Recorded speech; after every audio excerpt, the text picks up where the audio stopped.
اینجا فقط سطل زباله نیاز داریم که تخم مرغ توش بشکنیم. بعد می‌ریزیم توی دیگ همزن و با دستمون که بوی لجن میده جلوی سرعتشو میگیریم. بعد یکم آب می‌ریزیم و سیمان سفید می‌ذاریم قشنگ خوب هم بخوره. حالا که خوب هم خورد یه ذره آدر گندم که قبلا تو کثافت مونده و تاریخش گذشته می‌ریزیم تو دیگ می‌ذاریم خوب هم بخوره. اینجا میام از اسقر سیدپز کمک می‌گیریم که دیگو برای ما جابجا کنه. دستش درد نکنه. خدا پدر مادرشو بیامرزه. می‌ریزه توی ظرفی که از لجنزا کدره بسته. حالا اینا رو میایم توی یک ظرفای مربعی که قبلا تهش روزنامه صفحه حوادث گذاشتیم و قشنگ پم می‌کنیم و با دستمون بهش تر میدیم.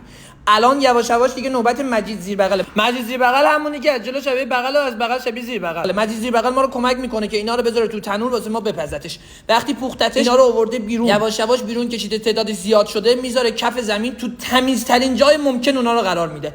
الان دیگه نوبت عمل لاشاکه که تمام قیافش بوی پا میده، میاد کیکا رو هم میذاره، خامه روی هم قرار میده، یواش یواش خوشگلشون میکنه و میاد اونا رو شکل قلب برش میده. دستش درد نکنه. خدا پدر مادرش بیامرزه که همچین کثافتی واسه ما درست میکنه. حالا میاد میذارتش رو میز و با خامه میاد کار کثافت خودش رو پوشش میده که کسی متوجه نشه زیر اون چه خبره.